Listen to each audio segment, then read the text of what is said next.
Hello, welcome to GRTV. Rythu Bharosa ఇవ్వకుండా, అందరికీ రుణమాఫీ పూర్తిగా చేయకుండా, మోసం చేసిన నోళ్లను జైల్లో వేయాలన్నా, లేక కాంగ్రెస్ ప్రభుత్వం రైతులకు చేసిన మోసాన్ని ప్రశ్నించిన వాళ్ళను జైల్లో వేయాలన్నా అని బీఆర్ఎస్ నేత ఆర్ఎస్ ప్రవీణ్ కుమార్ అన్నారు.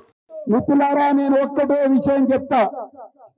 మోసాలు చేసినోళ్ళని చేయాలన్నా, మోసాలను అడ్డుకునేళ్ళని చేయాలన్నా చెప్పండి.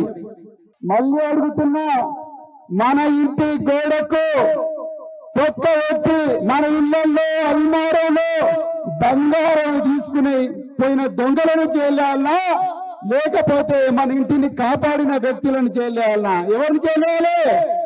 దొంగలను చేయాలి, మోసం చేసినోళ్ళని చేయాలి. కానీ అలా మోసం ఎందుకు చేస్తున్నారు? మా తెలంగాణ ప్రజల ఆస్తిని ఎందుకు కొల్లగొడుతున్నారు? మా రైతుల భూములను ఎందుకు గుంజుకుంటున్నారని అన్నందుకు ఇలా కేటీఆర్ గారి మీద అక్రమంగా కేసులు పెట్టండి రేవంత్ రెడ్డి. ఇది వాస్తవం. మిత్రులారా, తెలంగాణలో ఎట్లా కేసులు అవుతున్నాయన్న విషయం ఒక్క నిమిషం మీకు చెప్పాలి. రోడ్డు మీద నడిస్తే కేసులు.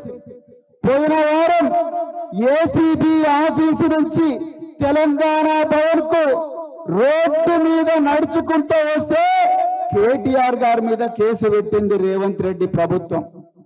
మిత్రులారా, భువనగిరిలో మీ అందరి పక్షాన బీఆర్ఎస్ నాయకులందరూ కలిసి కొట్లాడుతుంటే, రైతన్నలకు మోసం చేస్తున్నారు ఎందుకు అని చెప్పి కొట్లాడుతుంటే, కాంగ్రెస్ గుండగాళ్ళు పొద్దున 11 గంటలకు పెద్ద ఎత్తున జులూస్ తీసుకుంటూ పోయి మన బీఆర్ఎస్ పార్టీ కార్యాలయం మీద దాడి చేసి తెలంగాణకు ప్రాణ త్యాగానికి కూడా సిద్ధమై తెలంగాణను తీసుకొచ్చిన కేసీఆర్ గారి ఫోటోను తీసుకొని దాన్ని ముక్కలు ముక్కలు చేసి దాని మీద కాలు పెట్టిన దుర్మార్గులను రేవంత్ రెడ్డి ప్రభుత్వం ఒక్క నిమిషం చప్పట్లు కొట్టాల్సిన బాధ కాదు, రక్తం మరగాల్సిన విషయం ఇది. మిత్రులారా, నేను మళ్ళీ చెప్తున్నా, రేవంత్ రెడ్డి పోలీసులు ఆ గుండగాళ్ళను సర్కిల్ ఇన్స్పెక్టర్ ఆఫ్ పోలీసు ఏ సీట్లో కూర్చుంటాడో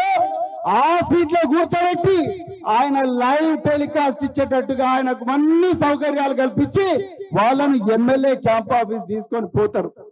మరి రైతన్నలకు రైతు బంధు వస్తలేదు, రైతు రుణమాఫీ జరగలేదు, రైతు కూలీలకు ఇవ్వాల్సిన 12,000 ఇవ్వడం లేదు. గురుకులాల్లో మా పిల్లలు చదువుకుందామని వస్తే 54 మంది పిల్లలకు విషాహారం ఇచ్చి చంపినరని చెప్పి అడుగుతున్న పార్టీని, అడుగుతున్న సోషల్ మీడియా కార్యకర్తలను, యువకులను రాత్రికి రాత్రే 2 గంటలకు 3 గంటలకు ఇళ్లకు వచ్చి లేపుకొని పోయి జైలుకు పంపించిన దుర్మార్గమైన ప్రభుత్వం ఇవాళ కాంగ్రెస్ ప్రభుత్వం. Hi, this is Swathi. Like చేయండి, షేర్ చేయండి, కమెంట్ చేయండి అండ్ సబ్స్క్రైబ్ చేయండి GRTV. Hi, this is Monica. Please like, share and subscribe GRTV.